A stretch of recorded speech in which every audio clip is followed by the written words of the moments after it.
लगता है कि ये दुर्भाग्य है कि हरियाणा में इस तरह के नेता हुए, हरियाणा में इस तरीके की सरकारें आई जिन्होंने भ्रष्टाचार के सारे रिकॉर्ड तोड़ दिए। मैंने अपने जीवन में इस तरह का खुला भ्रष्टाचार नहीं देखा जैसा इस बिल्डिंग में देखने को मिल रहा है। मैं खट्टर साहब से ये पूछना चाहता हूँ, मैं बीजेपी की सरकार से ये पूछना चाहता हूँ, जब ये सरकार में नहीं आए थे 2014 में, तब तो बड़ा कहते थे कि भूपेंद्र हुड्डा जी ने भ्रष्टाचार किया है, उनके खिलाफ कार्रवाई करेंगे, उनके खिलाफ कार्रवाई करेंगे। ये सारे भ्रष्टाचार के सबूत बिखरे पड़े हैं, खुलेआम भ्रष्टाचार है, उनके समय का प्रोजेक्ट है। कोई भी अफसर, कोई भी नेता, कोई भी मंत्री जेल में क्यों नहीं है? क्या भारतीय जनता पार्टी और भूपेंद्र हुड्डा जी आपस में मिले हुए हैं? क्या ये एक दूसरे को मदद करते हैं भ्रष्टाचार में, कि जब हम भ्रष्टाचार करेंगे तुम चुप रहना और जब तुम भ्रष्टाचार करोगे तो हम चुप रहेंगे? दोनों जेल जाएंगे। अभी तो अनिल विज जी सिर्फ ये कहते हैं कि कमरा तैयार है भूपेंद्र हुड्डा जी के लिए, जेल में कमरा तैयार है भूपेंद्र हुड्डा जी के लिए। मैं अनिल विज जी को भी कहना चाहता हूँ, आपके पास मौका है, लगभग 1 साल बचा है चुनाव में, अगर वो कमरा तैयार है तो ऐसे मामलों की भ्रष्टाचार की जांच करवा के भूपेंद्र हुड्डा जी को उस कमरे में भेज दीजिए। कहीं ऐसा ना हो कि 1 साल के बाद आम आदमी पार्टी की सरकार आ जाए और उस कमरे का इस्तेमाल ड्यूअल शेयरिंग में करना पड़े, अनिल विज जी के साथ भूपेंद्र हुड्डा जी भी उसी कमरे के अंदर बैठे नजर आए। ये है आम आदमी पार्टी के वरिष्ठ उपाध्यक्ष अनुराग ढांडा, जिन्होंने रोहतक की आईटीआई का निरीक्षण करने के बाद भ्रष्टाचार को लेकर भाजपा और कांग्रेस को ऐसा घेरा कि ढांडा ने जेल की एक ही कोठरी में हुड्डा और अनिल विज को पहुंचाने की बात कह डाली। जी हां, रोहतक की आईटीआई की जर्जर हालत देख अनुराग ढांडा बेहद गुस्से में थे, क्योंकि ढांडा के मुताबिक बिल्डिंग की हालत ही करोड़ों रुपए के भ्रष्टाचार का सबूत है। लेकिन हुड्डा को जेल में डालने का वादा करके सत्ता में आई भाजपा अब कांग्रेस के साथ ही मिल चुकी है और दोनों मिलकर भ्रष्टाचार की सारी हदें लांघ रहे हैं। अनुराग ढांडा ने कहा कि रोहतक की आईटीआई 10 साल में ही जर्जर हो चुकी है, छात्र डर के साए में पढ़ने को मजबूर हैं और भाजपा भी हाथ पर हाथ धरे बैठी है। इसलिए आगामी चुनाव में आम आदमी पार्टी की सरकार आ रही है, जिसके बाद जेल की एक ही कोठरी में हुड्डा और विज को पहुंचा दिया जाएगा।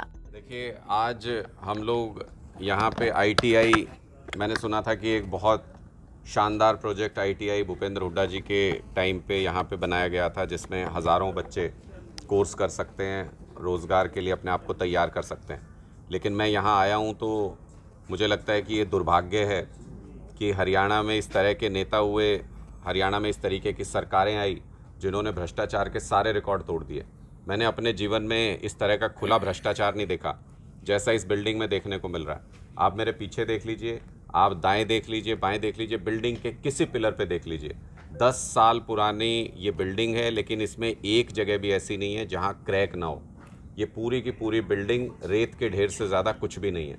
यहाँ जो बच्चे, एक कॉर्नर में कुछ कमरे सही हैं, वहाँ पर जो बच्चे पढ़ते हैं उनकी लाइफ को भी रिस्क है। ये पूरा का पूरा 65 करोड़ का मुझे बताया गया ये प्रोजेक्ट था और 65 करोड़ रुपया शायद इन्होंने भ्रष्टाचार में खा लिया। अंदर एक बोर्ड लगा हुआ है भूपेंद्र हुड्डा जी के नाम का कि उन्होंने इसका उद्घाटन किया था। मैं खट्टर साहब से ये पूछना चाहता हूँ, मैं बीजेपी की सरकार से ये पूछना चाहता हूँ, जब ये सरकार में नहीं आए थे 2014 में, तब तो बड़ा कहते थे कि भूपेंद्र हुड्डा जी ने भ्रष्टाचार किया है, उनके खिलाफ कार्रवाई करेंगे, उनके खिलाफ कार्रवाई करेंगे। ये सारे भ्रष्टाचार के सबूत बिखरे पड़े हैं, खुलेआम भ्रष्टाचार है, उनके समय का प्रोजेक्ट है। कोई भी अफसर, कोई भी नेता, कोई भी मंत्री जेल में क्यों नहीं है? मेरा सीधा सा सवाल ये है, क्या भारतीय जनता पार्टी और भूपेंद्र हुड्डा जी आपस में मिले हुए हैं? क्या ये एक दूसरे को मदद करते हैं भ्रष्टाचार में, कि जब हम भ्रष्टाचार करेंगे तुम चुप रहना और जब तुम भ्रष्टाचार करोगे तो हम चुप रहेंगे? भारतीय जनता पार्टी और कांग्रेस के मिले जुले भ्रष्टाचार की ये खुली तस्वीर है ये आईटीआई। अगर आपकी सरकार आती है तो क्या इस मामले को उजागर करेंगे और दोषियों को सजा देंगे? इस मामले में आईआईटी रुड़की की एक टीम बना के उसकी जांच भी कराई गई है, उसने पूरी रिपोर्ट दी थी। ये पूरी बिल्डिंग अनसेफ है, इसके सारे पिलर्स, सारे कॉर्नर, सारे मटेरियल की आईआईटी रुड़की ने जांच की है। उस जांच रिपोर्ट में भी स्पष्ट तौर पे आ गया है कि ये जो तय मानक हैं उन पे नहीं बनी हुई है बिल्डिंग और उनसे बहुत नीचे स्टैंडर्ड की है, इसमें खुला भ्रष्टाचार हुआ, उस रिपोर्ट से भी साबित होता है। लेकिन उसके बावजूद आज कोई भी जेल में नहीं है। आम आदमी पार्टी की सरकार आई तो जो भी भ्रष्टाचारी इस बिल्डिंग को बनाने के अंदर शामिल हैं, चाहे वो अफसर हों, चाहे वो नेता हों, चाहे वो उस वक्त के मुख्यमंत्री क्यों ना हो, जेल की सलाखों के पीछे होंगे। हमारा इतिहास है, हम भ्रष्टाचार बर्दाश्त नहीं करते, अपने लोगों का भी भ्रष्टाचार बर्दाश्त नहीं करते। पंजाब में हमारे एक मंत्री ने कोशिश की थी, जेल के अंदर हैं। अभी आज ही एक मैंने सुना एक पंजाब के अंदर कोई ड्रग्स पकड़ी गई किसी व्यक्ति के पास, वो पंजाब के किसी मंत्री के रिलेशन में था, लेकिन हमारी पुलिस ने उसको पकड़ के जेल के अंदर डाल दिया। हम किसी भी तरीके का भ्रष्टाचार, किसी भी तरीके की लूट सरकारी पैसे की बर्दाश्त नहीं करेंगे। ये खुला भ्रष्टाचार है। अगर लोगों ने मौका 2024 में आम आदमी पार्टी को लोग मौका देने जा रहे हैं, इस तरह के तमाम भ्रष्टाचार मैंने कुछ दिन पहले भी दिखाया था। एक फ्लाईओवर बना हुआ है यहाँ पे, वो भी भूपेंद्र हुड्डा जी के कार्यकाल का है, उसके भी हर एक पिलर के अंदर दरार है, क्रैक है, लेकिन उस पर भी कोई कार्रवाई भाजपा सरकार नहीं करती। हमारा खुला सवाल यही है कि कांग्रेस ने भ्रष्टाचार किया तो किया, भारतीय जनता पार्टी उसके ऊपर एक्शन क्यों नहीं लेती? भारतीय जनता पार्टी किसी को जेल भेजती क्यों नहीं है? कांग्रेस का एक भी नेता जेल क्यों नहीं गया पिछले 9 साल के अंदर?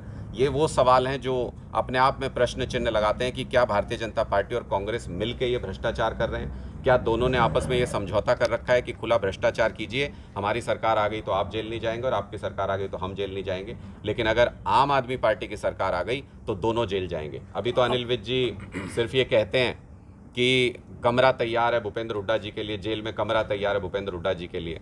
मैं अनिल विज जी को भी कहना चाहता हूँ, आपके पास मौका है, लगभग 1 साल बचा है चुनाव में, अगर वो कमरा तैयार है तो ऐसे मामलों की भ्रष्टाचार की जांच करवा के भूपेंद्र हुड्डा जी को उस कमरे में भेज दीजिए।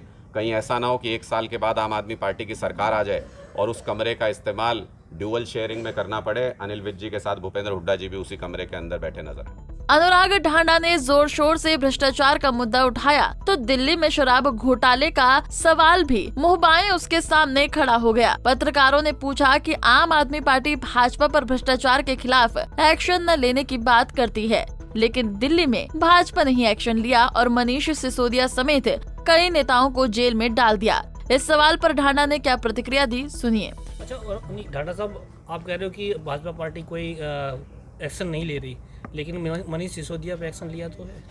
देखिए, जहां इनको नज़र आता है कि जो ईमानदार लोग हैं, जो देश की सेवा करना चाहते हैं, देश को आगे बढ़ाना चाहते हैं, स्कूल अस्पताल बनाना चाहते हैं, उनको जेल में डालते हैं। लेकिन जो इस तरीके की बिल्डिंग बनाते हैं, लेकिन जो खुला भ्रष्टाचार करते हैं, मुझे पता लगा कि हरियाणा के अंदर शराब की 75,000 से ज़्यादा पेटियां सरकारी रिकॉर्ड से गायब हैं, यानी 9 लाख बोतल शराब हरियाणा के अंदर गायब है।